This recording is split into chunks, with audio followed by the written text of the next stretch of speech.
শ্রদ্ধা আর ভালোবাসায় দিনভর স্মরণ করা হলো জুলাই শহীদদের। ২ জুলাই গণ অভ্যুত্থান দিবস উপলক্ষে আয়োজিত বিভিন্ন অনুষ্ঠানে গণ অভ্যুত্থানের চেতনায় আগামীর বাংলাদেশ গড়ার প্রত্যয় জানান বক্তারা। সেই সাথে অভ্যুত্থানে সংঘটিত হত্যাকাণ্ডে জড়িতদের দ্রুত বিচার ও দৃষ্টান্তমূলক শাস্তি নিশ্চিত করার আহ্বান জানান। দাবি করেন শহীদ পরিবারের পুনর্বাসন, আহতদের সুচিকিৎসা ও ক্ষতিপূরণের।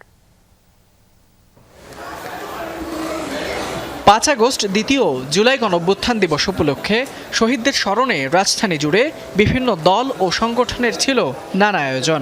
বিকেলে মিন্টু রোডে বিরোধী দলীয় নেতার বাসভবনে জুলাই এখনও শেষ হয় নাই শীর্ষক স্থিরচিত্র প্রদর্শনীর আয়োজন করে জামায়াত ইসলামী। প্রদর্শনীর উদ্বোধন শেষে সংগঠনটির আমির বলেন, যুব সমাজ ও জাতি যে পরিবর্তন চেয়েছিল সেই পরিবর্তন হয়নি। গত 4 দিন ধরে বাংলাদেশের শিক্ষাঙ্গনের চিত্র আপনারা দেখতে পাচ্ছেন। সেই রামদা, সেই কিরিশ, সেই হাতুড়ি, সেই চাইনিজ কুড়াল, সেই হেলমেট। একই সময়ে শহীদদের স্মরণে রাজধানীর ইঞ্জিনিয়ার্স ইনস্টিটিউশনে স্মৃতি সম্মেলনের আয়োজন করে forum of engineers and architects Bangladesh.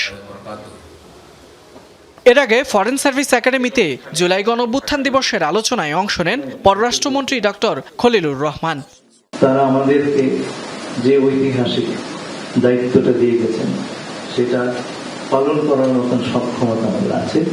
এদিকে বিকেলে শহীদ পরিবারের পুনর্বাসন, আহতদের সুচিকিৎসা, ক্ষতিপূরণ, ফ্যাসিবাদের বিলোপ সহ 5 দফা দাবি নিয়ে বঙ্গভবন অভিমুখে প্রতীকী লং মার্চ মিছিল করেছে ফ্যাসিবাদ বিরোধী জাতীয় ঐক্য। অংশ নেন জুলাই আন্দোলনের সমন্বয়ক, এনসিপির সাবেক নেতা ও শিক্ষার্থীরা। জনগণের আকাঙ্ক্ষাগুলো বা দাবিগুলো বা চাওয়াগুলো যদি একপাশে ফেলে দেওয়া হয় তখন সেটা রাজনীতির জন্য সুখকর হয় না। সকালে জাতীয় প্রেস ক্লাবে ফ্যাসিস্ট পতন ও ছাত্র জনতার বিজয়ের 2 বছর পূর্তি উপলক্ষে র্যালি করেছে সাংবাদিক সংগঠন বিএফইউজে ও ডিইউজে। এই ছাত্রদের খুনিকে বাংলাদেশ আবার পুনর্বাসন করতে চান, সাংবাদিক সমাজ ঘরে বসে থাকবে না। সকালে রাজধানীর কাঁঠালবাগান এলাকায় জুলাই গণঅভ্যুত্থানের 2 বছর পূর্তিতে শহীদদের জন্য দোয়া ও দুস্থদের মাঝে খাবার বিতরণ করে এনসিপি। শেখ হাসিনাকে সম্ভবত ভারত আর রাখতে চাচ্ছে না, কারণ তাকে রাখার মধ্যে আর কোনো কূটনৈতিক পাওয়া না পাওয়ার বিষয় নাই। এর আগে সকালে মল চত্বরে জুলাইয়ের আত্মত্যাগ ও গণ আকাঙ্ক্ষার স্মৃতি সংরক্ষণে ঢাকা বিশ্ববিদ্যালয়ে নির্মাণ করা হচ্ছে জুলাই স্মৃতি স্তম্ভ।